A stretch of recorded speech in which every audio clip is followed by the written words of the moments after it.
Welcome to Awesome Movie Year, the podcast where we take a look back at an awesome year for movies, which is every year.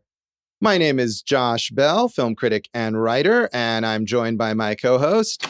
I'm Jason Harris, comedian, filmmaker, and this podcast is being recorded for future history, if any. Yeah, so true. Someday, after the aliens have destroyed civilization, they're going to discover Awesome Movie Year and realize what has been lost in the end of humanity. They'll listen to this season and they'll say, Jason would have really liked it if we would have destroyed the films of 1953. So true. So true. But we are about to destroy the films of 1953 because we're here at our season finale of our season on the films of 1953. And Dave, I believe this is our 200th episode, you told us at one point. Is that correct? Oh, wow. You know what? I forgot about that, but I think you're right. Yeah. Now you have to count, and we'll have to, in the epilogue, make sure if that's true or not. So, Yeah. Well, let's just say that it's true because nobody's going to fact check us. So congratulations to us for reaching 200 episodes. And as always, in our season finale, we have our audience choice episode. We present you, our listeners, with 3 related choices for what we're going to talk about in the season finale. And since it's 1953, we couldn't leave the 1950s without talking about sci-fi is one of the major genres, and the style of 1950s sci-fi is very well known. So we presented 3 alien and monster attack films, including It Came from Outer Space, The Beast from 20,000 Fathoms, and the movie that we are going to talk about, which is The War of the Worlds. And it's really not that surprising, I suppose, that one, if only because that's a name that people are going to be the most familiar with. I would have thought it would. I mean, this thing has had a life since the first publication of the novel in 1898, H.G. Wells, and it keeps finding new lives as it's a war on all types of media, apparently, Josh. Yeah, this is one of the most frequently adapted sci-fi stories. And this version is not the most famous at this point, I'm sure, as we'll talk about later, but one of the most famous still, even after all this time. It is the first movie adaptation of the 1898 H.G. Wells novel. Before this, most famously, there is a radio adaptation from 1938 by Orson Welles, which is well known for its probably slightly exaggerated within pop culture effect of people thinking it was a real radio broadcast and the world was really being attacked by aliens. And Jason, you actually gave this a listen, right? I did listen to it, and I do agree that is easily got to be the most famous adaptation. Even though the kids say, I don't understand, it didn't happen 3 years ago. Shut up, kids. Anyway, but no, the Orson Welles broadcast, Josh, I don't know that because I remember even in school, we had heard that broadcast had such a power on people that they did think that aliens were invading, right? But I listened to it this week while I was driving back from a road gig in Kingman, Arizona. I don't like to brag about the comedy, but sometimes, Josh, you do big things. You got to throw it out there. So, but what was interesting is the first 40 minutes are that broadcast. And then the last 20 minutes are like them, like in the days after, and them saying, this is how we're going to save society. And then the last 3 minutes are like, hey, guys, this was just a joke. Don't get all up in arms on us or anything. But I guess those first 40 minutes just had people in hysterics. And they're so well done because it's like, it comes in and it's like, from the Rainbow Room in New York City, it's Raul Montenegro and his big band, right? And then they're playing like classic, 1930s style big band music. And they keep interrupting with these bulletins like, seen in Grover's Mill, New Jersey, meteor strikes the ground, and coming in from Fresno, California, 4 more. And then they just build it so brilliantly. It's pretty great. But what's interesting also, Josh, is you and I were talking, we know that Orson Welles had this contract for the RKO Players, the radio hour, right?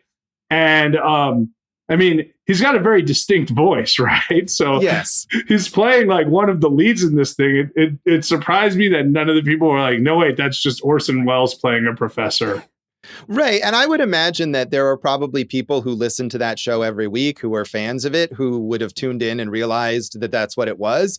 But other people maybe who are just flipping the radio dial, seeing what's on the radio tonight, might have thought it, as they were passing it by, it's a real news report and we're going to pay attention to what this is. So I do think that there's a level of exaggeration, that that's something that it's such a good story, the idea that this fooled all these people, that it's probably gotten bigger and bigger over time. But I'm sure it did fool a lot of people in reality. So I also watched, I mean, this was a good week for us as far as like if we had time to watch or listen to things, because there are so many adaptations, and not just adaptations, like, you know, we covered Independence Day, like our 96 season, so many things that are influenced by this. I watched a movie from 2017 called Brave, New Jersey, about a town called Lullaby, New Jersey, where supposedly it was all a true story. They have the accounts of the townsfolk listening to the broadcast and going into mass hysterics and getting ready to fight, the aliens when they arrive. So that I thought wasn't very good, but I highly recommend the broadcast, which is all over YouTube and the internet, of the 1938 radio hour. It's a really fun listen. Yeah, I had meant to listen to it and didn't, but I'm curious to do so, and I'm glad that you did, because it's nice that you got to check out something that you liked, as we've talked about this season. Yeah, well, hey, I'm sure we'll get to the 2005 Spielberg remake, which is better than I even remember when we saw it in the theater. So yeah. So, but before that, we're going to probably talk about something that you didn't like. But people in 1953 did like this film. This was sort of confusing for me to read, and box office figures, as we keep saying, from this time period are always a bit unclear. But Wikipedia claims that this grossed $2 million on its budget of $2 million, which does not sound like it was a success, but it also says that it was a hit. So I assume... But Josh, maybe it could have been if the aliens had come to kill Jesus. Call back to our episode on the robe. Yeah, maybe that was what it needed to be a bigger hit. But it seems like it was a success in some way. It was nominated for 3 Oscars, and it won the Oscar for Best Special Effects. It was also nominated for Best Sound and Best Editing. And critics were really taken with this film, in part based on, as I think has come up in multiple movies this season, on sort of the technological achievement of this film, the special effects that are showcased here. So A.H. Weiler in the New York Times said, while twirling his mustache. Yes. Sadly, the last time we're going to hear from old A.H. Weiler for a while, I think. He said, "Make no mistake about it. Science fiction, like comic books, is a part of our culture. And George Pal, who produced this latest amalgam of fact and fantasy, is no tyro in this field. Like his previous sorties into interplanetary space, Destination Moon, and When Worlds Collide, The War of the Worlds is, for all of its improbabilities, an imaginatively conceived, professionally turned adventure, which makes excellent use of Technicolor, special effects by a crew of experts, and impressively drawn backgrounds. Equally important is the fact that director Byron Haskin, working from a tight script by Barré Lyndon, has made this excursion suspenseful, fast, and on occasion, properly chilling." George Pal was nominated for Academy Awards in Best Short Subject and Best Cartoon for 7 consecutive years. Yeah, he had an interesting career. He's a Hungarian filmmaker who started making those animated short films, and then in the 50s transitioned into this producer of science fiction movies, which is kind of what he's best known for, but had this whole other career before that. Right. And Pal and Haskin, it's like they had their own little company, right? They all worked together, and these guys did a lot of movies together. And George Pal referenced in the Rocky Horror Picture Show, Josh. All right, cool. Yeah, he was, I feel like his name was known. I mean, even though Byron Haskin is the director, George Pal is the name that's mentioned far more often in all the reviews that I found. And he had that name recognition as like producer of science fiction movies. Right. It's like, Jason, it's a Blumhouse film, right? Right. Exactly. Yes. He's known for that. So Jason Blum probably going to produce a remake of The War of the Worlds. I mean, that would make perfect sense, wouldn't it? It absolutely would. It absolutely would. So Richard L. Coe in the Washington Post said, "The War of the Worlds is, to put it gently, terrific. A real wingding of the spatial school currently riding high.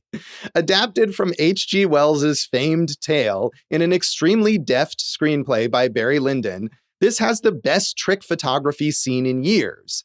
Shown on a wide screen and equipped with the most effective stereophonic sound I've yet run across, this will capture both adults and small fry alike.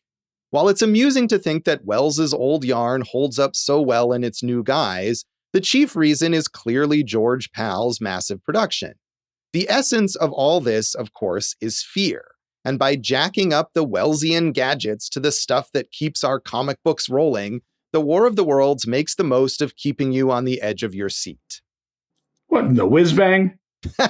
I knew you would appreciate the use of the old-timey slang there. Stay golden, Nelco. Josh, one of the themes we keep coming back to in this season is the use of technology to enhance the sensory experience. And we talked about 3D and everything, and they wanted to do this in 3D, the third act, but I guess they scrapped it. Yeah, it was too difficult or expensive or something. I mean, as we talked about in our House of Wax episode, 3D was really a new thing at this point. It was just starting out. So, difficult to navigate, maybe easier with a smaller production like House of Wax. And now that you mentioned House of Wax, I think we can agree my impression of Vincent Price is probably more Orson Welles than Vincent Price. Yes, probably so. Oh, this green penis. Do you remember that? So from The Critic, when they would always show Orson Welles commercials and he was advertising peas and he said, look at all this delicious green penis.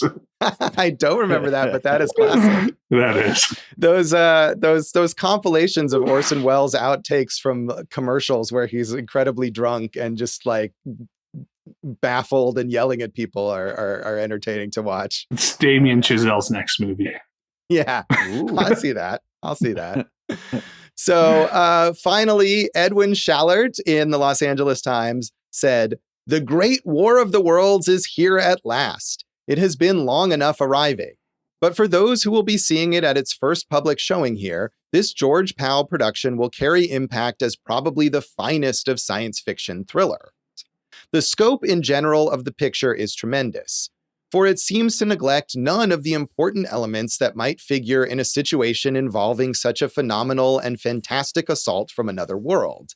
In all respects, The War of the Worlds represents a maximum effort of the fictional scientific type, which redounds not only to the credit of Pal as the main coordinator of the entire Technicolor enterprise, but to Byron Haskin as director and scenarist Barré Lyndon." So Barré Lyndon, we always think of the Kubrick movie, right? So, right. Well, which is based on a real historical figure who is the namesake of this guy. Right. It's a pseudonym for this writer. His name is not actually Barré. And he spells it differently than the Kubrick with version, it's like Barré Lyndon. Yeah. And an accent aigu.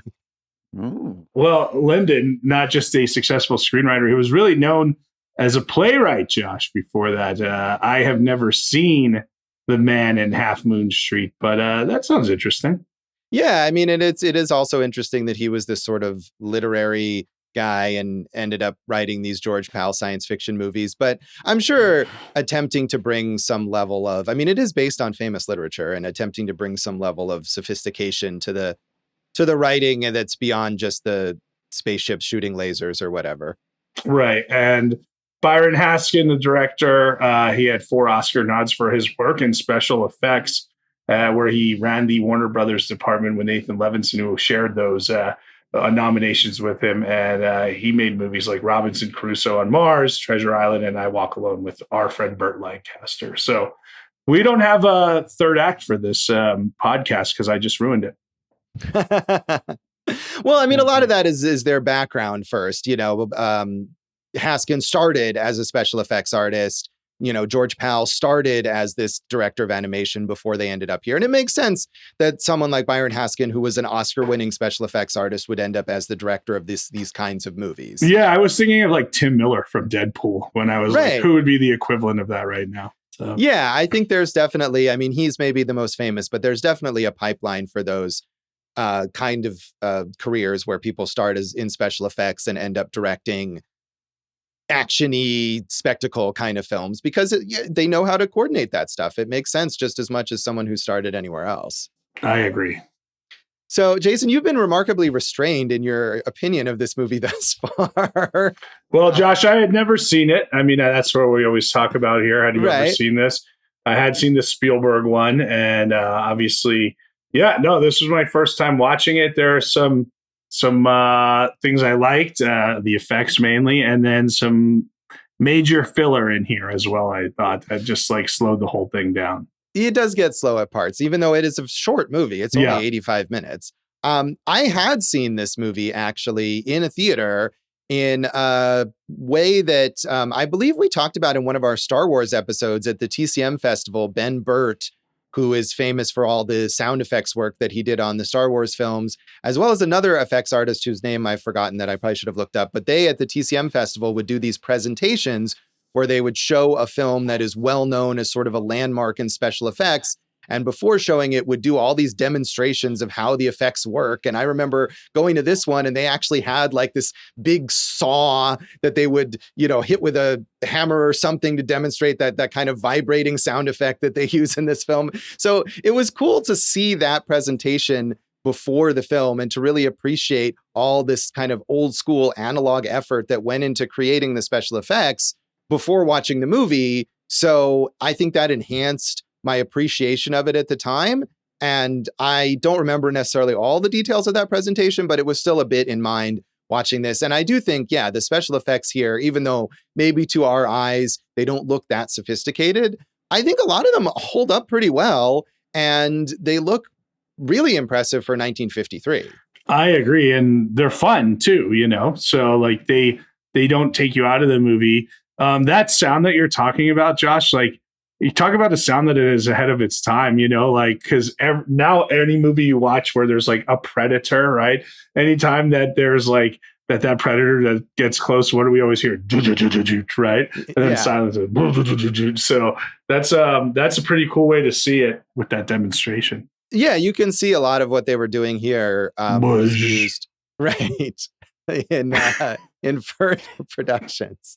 So, Dave, had you ever seen this? No, I don't think so. Obviously, I've seen the Spielberg one as well, and I agree. The effects were the especially fun thing to watch in this. Right. Yeah, certainly. I think that's one of the reasons that people would still watch this movie is to appreciate that, and it's been restored really well at a time. For a time, apparently, it was in poor condition and it wasn't reflecting the effects well. But watching this on streaming now, it looked gorgeous. So whatever that was done does it justice, I think. Yeah. So anything else on the background of this film you want to talk about, Jason? Obviously, H.G. Wells, Orson Welles' father. So that was nice. Yeah. No. Orson Welles added the extra E to his name. Yeah. Like Barré Lyndon. Right. Yes. So, no, I got nothing else on the background here. So. All right. Fair enough. Well, we'll come back in a moment and talk about our general thoughts on The War of the Worlds.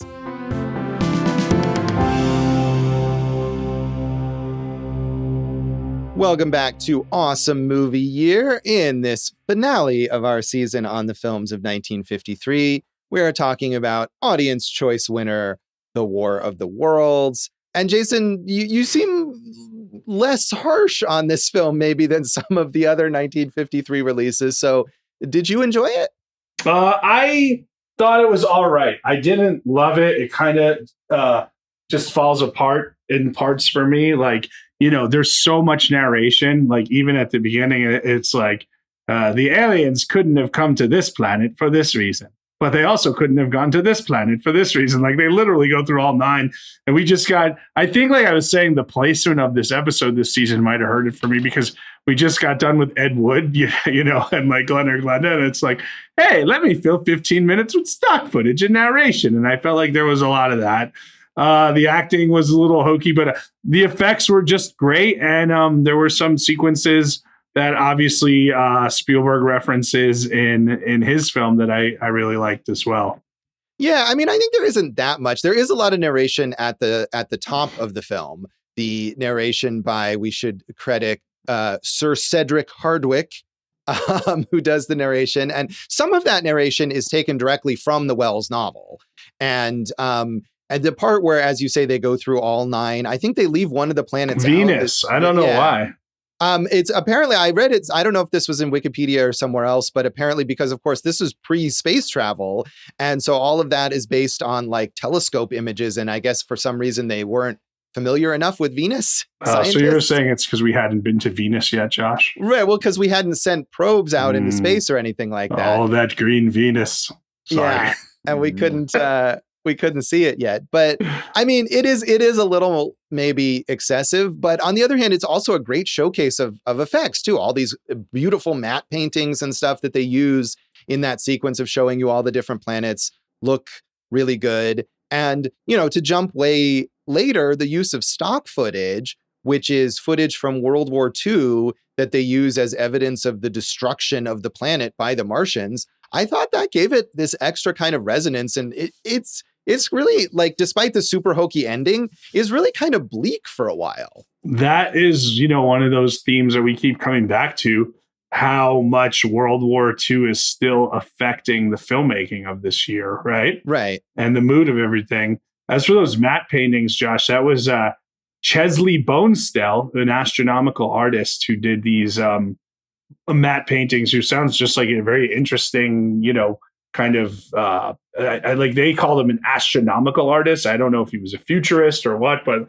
definitely fits in this world of sci-fi. Pretty cool. Yeah, I mean, and I think this is a movie where they are, within the context of this obviously fantastical story, attempting to reflect some amount of scientific accuracy. I think that's the reason that they didn't include Venus, because it's like, well, we only want to talk about things that we are knowledgeable about in reality to describe these planets, even though, of course, Martians are not real. Well, you don't know that, Josh. You don't know that. So. I guess not. Wait, no, do you not believe that there's other life out there somewhere, Josh? Oh, maybe somewhere, but I think we've studied Mars extensively enough now that we can say there's probably not any Martians. Okay, right. You mean other Transformers? Transformers on Mars? Are there? That's where they're from. Yeah. No, they're from what is the name of their planet? It's voiced by Orson Welles in the Transformers animated movie. One of the movies are from Transformavania. All the Transformers fans are going to kill us now. Yeah, Josh. Those matte paintings, when they like disintegrate a human being when they shoot them with the rays, 144 separate matte paintings to create that effect. So you're right. Just really cool stuff they're doing here in the 50s. Yeah, I mean, and the kind of effort and the kind of artistry and technology that, of course, is not used anymore when we create special effects now. That all this stuff would be done via computers, I think, and maybe a few practical effects with animatronics or something. But especially like the use of miniatures and stuff, like none of that would be done that way now. Do you like the setting choice? In the novel, obviously, it's Victorian England, maybe London, which would have been cool, the city, right? And then in the Spielberg one, it's New Jersey to Boston, like very metropolitan. And here we're getting Southern California, but like I feel like we're not getting like downtown LA or anything like that. We're getting more of those kind of side towns or whatnot, So what did you think of that? Yeah, I mean, I'm sure part of it is just a practical consideration that this is a Hollywood movie, so they're shooting it in California. But I mean, I thought it's not going to be set in Victorian London unless this was a British production or whatever. So it's given that it's basically like a default choice that is probably not an artistic choice. I thought it was effective, that small town setting. It reminded me a little of the beginning of Close Encounters of the Third Kind that we talked about. I think that had a similar kind of setting. So, I mean, as Jason, you're saying, the characters and the acting in this movie are pretty hokey. I mean, we get our main character, who is this like Dr. Clayton Forrester. Right. He's a physics professor, or some kind of science professor at a fictional university, played by Gene Barry. And then Sylvia Van Buren, the small town librarian, played by Anne Robinson. And of course, they have to fall in love. And all of that is a bit perfunctory. Yeah, none of that really works, does it? Yeah. And then Dr. Clayton Forrester, like in a few scenes dresses like Dr. Clayton Forrester, and then in a few scenes he dresses like Clayton Forrester, bad boy on the streets, or something. Like he's in one of those Coppola, like Rumblefish or The Outsiders movies from the early 80s about the 50s or something. Yeah, I mean, I think there's an effort to, again, the level of sort of starkness that comes later in this film, I think is somewhat impressive. And I think there's an effort to depict the unraveling, not just of like society, but of Clayton Forrester, this very buttoned up professor.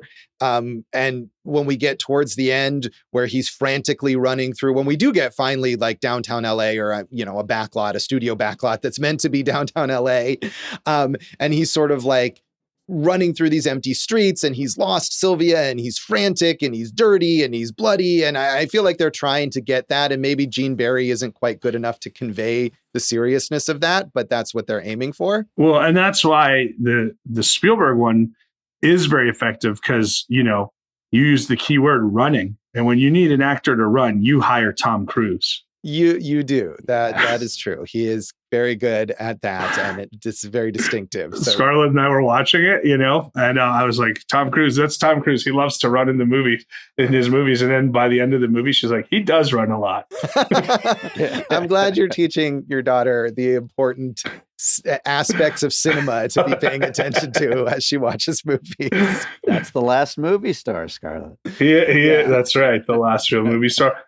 So, Josh, you mentioned those characters. Really, I thought the only other notable character was Sylvia Van Buren's uncle, the Reverend Dr. Matthew Collins, which is a great name, right? And like everyone else is pretty much interchangeable. I did like Paul Frees as the radio reporter, but everything else is just kind of like there to be zapped, right?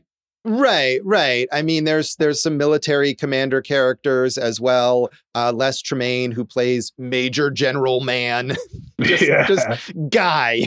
Hi, I'm Guy, military guy. But he shows up and he's consistently throughout a lot of the movie as sort of the main commander of the military forces in the U.S. and the one who's trying to figure out how they can stop the Martians. And of course, again, spoiler, but one of the great things I think also about this story is that no one figures out how to stop the Martians, that humanity is completely helpless throughout this story. They throw everything they've got. They have guns. Eventually they drop atomic bombs and none of it works. And the end of the movie when they defeat the Martians is not that genius Dr. Clayton Forrester finally figured out how to do it, which is kind of what you expect, but that it happens completely by accident. And it may seem like a sort of deus ex machina, but on the other hand, it is how it happens in the novel. And I also feel like it is sort of a way to highlight how useless everyone is.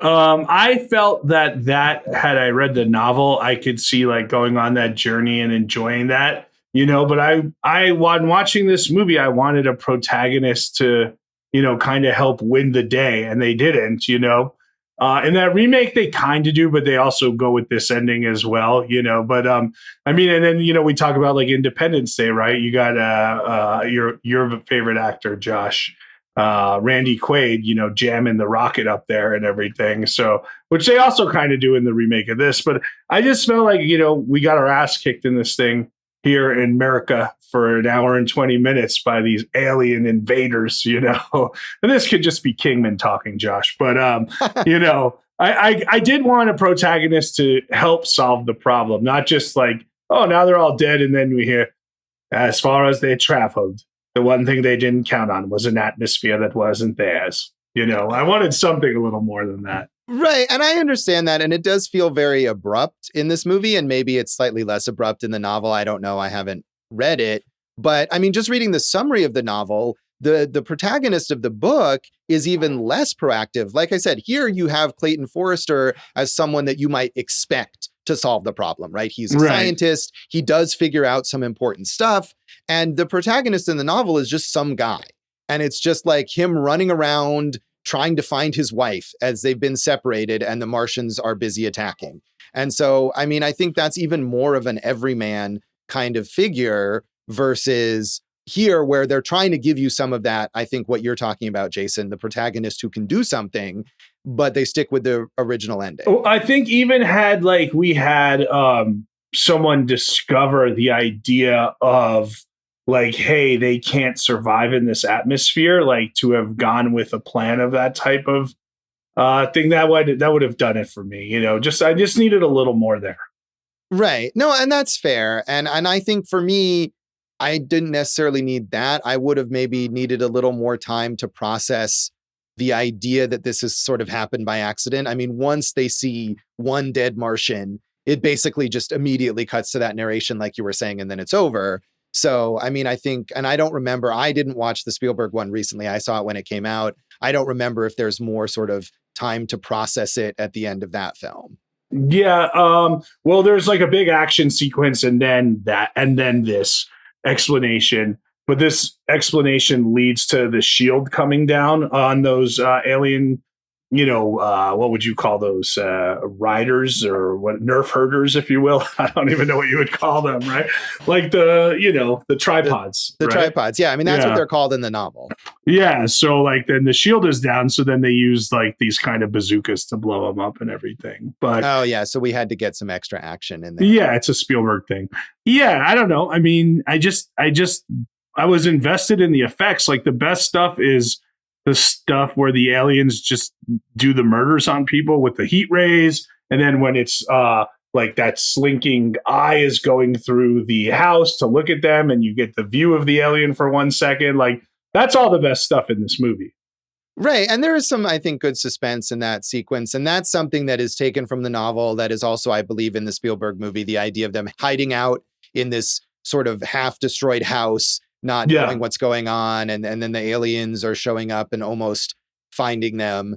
Yeah. So in this one, it's just our two main characters, right? We do have a cameo, I think, at the end of the Spielberg movie as the parents of the mother. Yeah, they do. And then in that one, it's Tom Cruise and Dakota Fanning.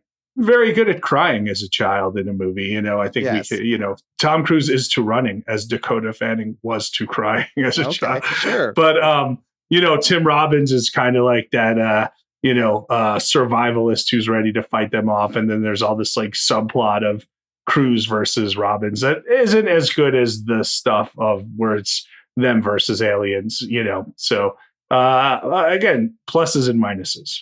Right. And I think in both cases, whether it's what you're describing there in the Spielberg movie or here, the whole sort of romantic relationship between Sylvia and Clayton Forrester is something that has to be invented in order for there to be character development. Because in the book, again, just from reading summaries, like the characters don't even have names in the book. And so Wells is really not very interested in character development or in relationships or whatever. He's interested in the science aspect of it. He's interested in describing the Martians and their vessels and their weapons and what they do to the planet. And that's all cool that we can depict in special effects here. But I think in a movie, you really need to create characters that the audience can invest in. And maybe that's not something that they do super successfully here. Have you ever read any H.G. Wells books, Josh? I was trying to remember, and I want to say I might have read The Invisible Man as like a teenager or in middle school or something when I was getting into horror and sci-fi, and I was like, oh, I should read the classics. I don't remember entirely. I definitely did not read The War of the Worlds, though. So did you read any Wells in school or anything? No, I didn't. I like reading a lot now, but I didn't much back then.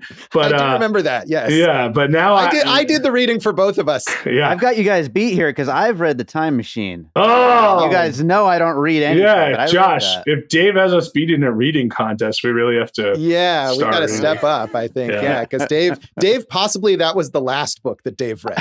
And the first might have been. Was that good, Dave? Tell us about it.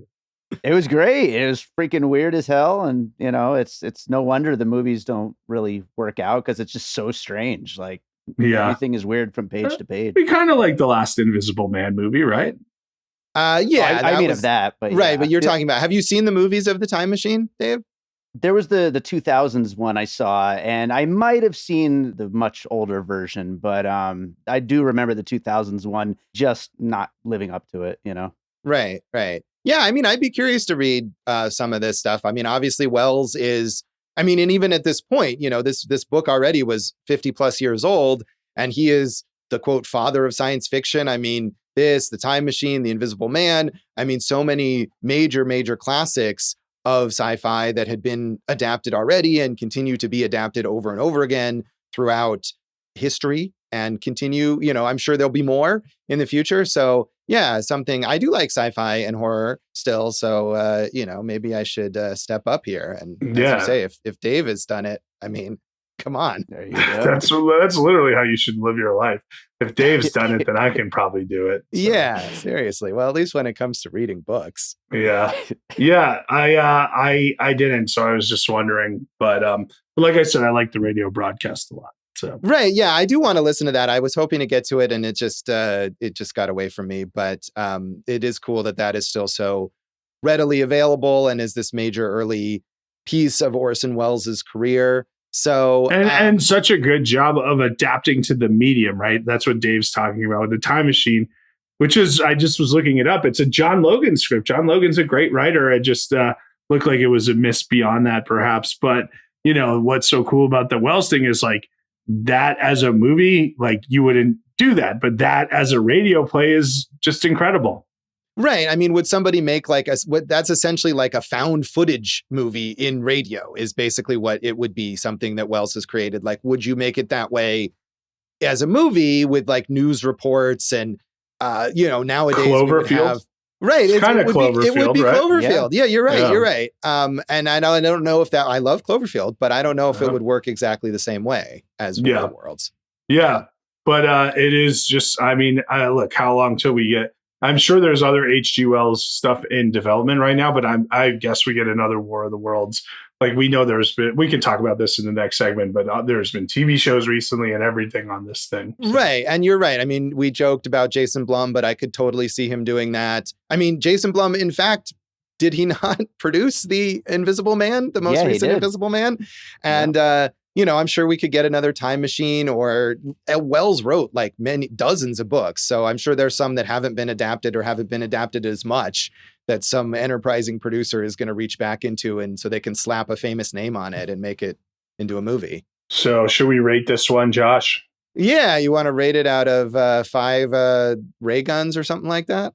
Sure. Or tripods. Tripods. Yes. So 5 tripods. It got 2.5 from me. I didn't love it. I enjoyed the, like I said, the effects. There was just too much filler in here for me. Yeah, there is a lot of filler. I'm going to give it 3. And I think I'm with you. The effects are the best part.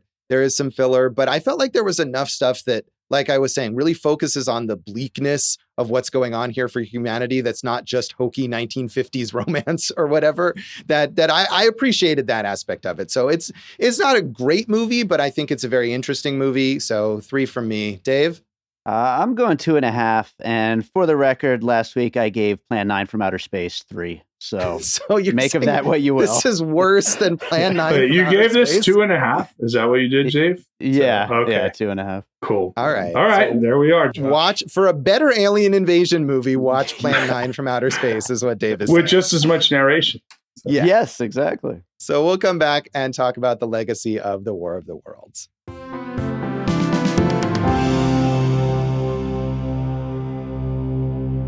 Welcome back to Awesome Movie Year. In this season finale of our season on the films of 1953, we are talking about your audience choice pick, The War of the Worlds. And we've gone through a lot of this already here, the idea that the legacy of this and the legacy of H.G. Wells' novel is just many adaptations of this story. So, Josh, I've looked it up. If I'm not mistaken, out of the books, there are 59 movies made from his books. Wow. And 17 of them were Invisible Man projects, and 11 of them are War of the Worlds projects. And of course, we covered The Island of Dr. Moreau on here.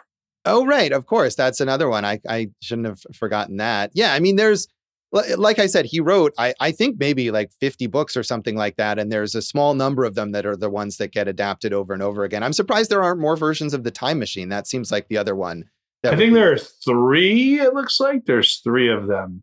Okay. So, yeah, I mean, and this in particular, we talked a lot already about the 2005 Steven Spielberg film, which is the most famous, I would think, version of this. And I did not watch it again, but Jason, you did, and Dave, you did as well, right? And you guys both liked it a lot.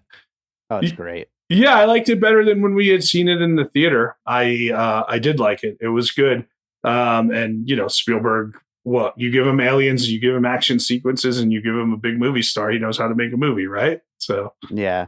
If I remember correctly, that was like right in the middle of Tom Cruise, the crazy jumping on couch guy. And like, I think maybe we didn't give it the full attention it deserved or something at that point. But, he's redeemed himself now. He's the best. And it's great. He is the best. Also, the best is Spielberg's ability. I don't think he gets enough credit for Josh, how sometimes I'll be like, oh, what an awesome tracking shot. Like we talk about our guy who did Atonement, Joe Wright. He's great. Yeah. He's great at those tracking shots. Spielberg's amazing at these kind of full sequence tracking shots. It's a good movie. You should check it out. Like I said, Brave New Jersey, not as good, Josh. I mean, and I have seen it. I saw it in the theater, and I looked up what I had written at the time, and apparently at the time I liked it overall, but I liked the first half a lot more than the second half. It sounds like that bit with Tim Robbins that you're describing goes on a long time, and I wasn't a fan of it. Yeah. So, but I don't really remember any of that. So one that sounded interesting to me is called The Night That America Panicked. And it's it's an ABC movie from 1975. And it was directed by Joseph Sargent. And it was, again, one of these things where it's all about the idea of people listening to the War of the Worlds and then how they just overreact to everything. So right. And that's another sort of almost subgenre that's an extra step removed from actually adapting the novel.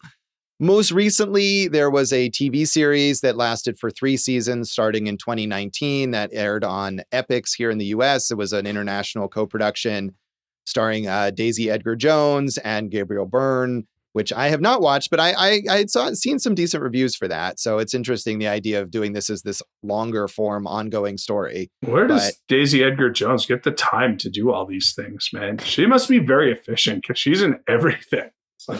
Yeah, I haven't watched that show, so I don't know how prominent, but she's like the first listed star of it. So I assume she's the main character there. Yeah, she's good. She's good. Yeah. Maybe she plays a Martian. I don't know. I didn't watch it. I'm good with that.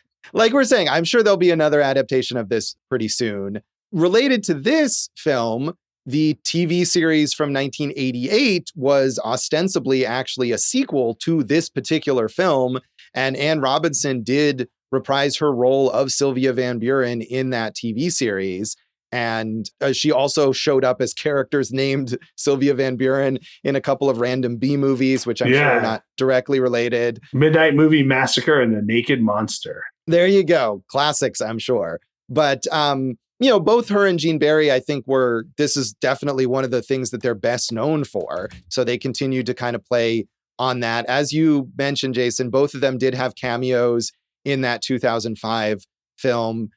Gene Barry has since passed away. He was also known for a lot of TV work. He was the star of Bat Masterson, which I feel like is some sort of... and The Atomic City. Sounds like a parody as a Western TV series, as well as a lawyer show or a cop show or something like that called Burke's Law that lasted for a few seasons in the 60s and then was revived in the 90s. And he starred in it again 30 years later. So that's kind of cool. Yeah, he's making moves. Hey, Josh, I want to see this one from 2019, which is a BBC 3-episode miniseries, The War of the Worlds. And it's got Rupert Graves, Harry Melling, Robert Carlyle. This sounds like it could be really Eleanor Timlinson. This sounds like, and it's set in that kind of Victorian England, time period, and probably in a city, obviously. So I think that might be a good one to check out. So. Yeah, I think that had gotten maybe not some great reviews, but the idea of setting it in the actual setting that Wells wrote it in, I think is valuable and is something that most of these adaptations don't do. So all of these are probably at least kind of interesting. The story is obviously very durable. I personally like the League of Extraordinary Gentlemen, which is a comic book series by Alan Moore and Kevin O'Neill that sort of mashes up a lot of classic genre literature together. The second volume of it takes those main characters and runs them through the story of the War of the Worlds. So the Martians invade, and it is set in that era. And the team of Dr. Jekyll and Mr. Hyde and Mina Murray from Dracula and Alan Quatermain and this whole bit, they have to fight off the Martians. And it's a really entertaining version of that before that series kind of went off the rails later on. But that second volume of the League of Extraordinary Gentlemen, if you're a comic book reader, is very, very good, I think. Of course, Josh, the classic video game Space Invaders took part of its design as an homage to this. Yeah, I mean, there's all sorts of, we mentioned Independence Day that we covered in our previous season. And, you know, the influence on literally every alien invasion story comes from here, I think. Something really interesting that I found that I was looking up, because bringing up video games, bringing up Space Invaders, they were making a War of the Worlds video game as a kind of 3D follow-up to Space Invaders. And it was never released. It's one of these like classic, legendary, unreleased games. I would love to see that. That would be in 3D, like you'd wear the 3D glasses in the 80s or something? Yeah, I don't know if it was like in 3D or if it was using early 3D graphics, because it was the 80s when they were making this. So yeah, I don't know, but that sounds really cool. Yeah. Space Invaders, of course. Jason said Spaced Invaders, which I think is the stoner movie about. Actually, that's what I meant. Yeah, I meant the movie Space Invaders, where the Martians land in this small town as the night that the broadcast is going on. So maybe I'm stoned. I remember hating that movie. Yeah, it was terrible, but that did take place when the broadcast, the pod is that takes place when the broadcast is going on and everything. So yeah, well, I just messed up my own research. There is what I'm telling you. No, that's good. It's but that movie's terrible. So. Yeah, well, I will not watch that then. But Josh, I wanted to bring up, because I mentioned him a little earlier there. You know, we're mentioning all these people, and then you get, like, you mentioned Les Tremayne, who's in like the Radio Hall of Fame, and Anne Robinson, who was on Dragnet. These guys have had such cool careers. And then you get to Paul Frees, and he is like basically Mel Blanc and then Paul Frees as far as like the voices of cartoons, from everything from like Rankin Bass and Walt Disney. Pretty cool stuff. He played Boris Badenoff in the Rocky and Bullwinkle show. And he also narrated movies like Manchurian Candidate and Patton. But I thought especially fitting of our 1953 season, because we covered the Wild One and where they talk about how bad counterculture can be. He made a movie called The Beatniks about how bad the Beat Generation can be. Yeah, watch out for those beatniks. So, yeah, that's very cool. I wasn't aware that he plays the radio reporter here. Obviously, has a great radio voice. So it's not surprising that he did so much voice acting. And Jason, you talked about Byron Haskin's career here, going on to make more sci-fi films. I did want to shout out one of his film noir movies with Lisbeth Scott called Too Late for Tears, which is just an absolutely great, like dark film noir that I recommend, and has the great line where the main characters, after they first pull off their initial like robbery, they say, "Here's to crime, it pays," and they like toast to crime. And I don't know, I love that movie. So nice. That's my contribution about Byron Haskin. George Pal, as we were saying, produced and directed a bunch of sci-fi films in the 50s and 60s, including the adaptation of The Time Machine from 1960 that he both produced and directed. And just a random little trivia bit, I do love Mystery Science Theater 3000, and the main villain in that is named Dr. Clayton Forrester, after Dr. Clayton Forrester here, even though he's not a villain here, so I'm not really sure exactly what the connection is, but they use the name at least. It is a good, like, professory name, I suppose. Yeah, it's a good name. Yeah. All right. So anything else about the legacy of this film that you want to mention, Jason? Josh, the video game Space Invaders also highly influenced by this. Thank you for that. I bet, was there a video game adaptation of that movie? It could exist. So. Not yet, but I think, maybe down the line. I like that game, Dave. That was always a fun game to play. Space Invaders? Yeah. It's basic. I feel like that's my level of video game play, is playing something like that. Like, I can do Space Invaders. Anything more complex than that is beyond me. So that is the War of the Worlds, and that is this episode and this season of Awesome Movie Year. You can fire ray guns at us online and on social media. That's the sound of me about to plug our social media. I'm at Jason Harris Comedy on Facebook and Instagram, J Harris Comedy on Twitter. I have a new website, Eat This Comedy. It's coming along. It's still in the beta, but we'll get there. And then, of course, my old website, Gopher, Jason, was disintegrated by aliens. So that's nice. AwesomeMovieYear.com still has a RSS feed, and that's wonderful. We're on also Awesome Movie Year on Facebook and Instagram, Awesome Movie Pod on Twitter, as long as Elon Musk doesn't ban us. I have some old stuff at joshbellhateseverything.com and newer things at Josh Bell Hates Everything on Facebook and at Signal Bleed on Twitter and on Letterboxd. And check out our producer David Rosen's awesome podcast, Piecing It Together. Check out Piecing It Together wherever you listen to podcasts. Follow us on social media at Piecing Pod and join our Facebook group, Popcorn and Puzzle Pieces, where we continue the conversation about all the movies we talk about on the show. And here too. So if you have any thoughts on the War of the Worlds, bring them there. And what is in our next episode, Jason? Well, Josh, we got the epilogue coming up where we always announce the next season. So stay tuned to hear about all the movies we didn't watch that I would have hated and also what we're going to do next. So tune in next time for our 1953 epilogue. And thanks for listening to Awesome Movie Year. Thank you for listening to Awesome Movie Year. Make sure to follow Awesome Movie Year on Facebook, at Awesome Movie Pod on Twitter, and at Awesome Movie Year on Instagram. And if you like the show, review us and rate us with 5 stars on Apple Podcasts.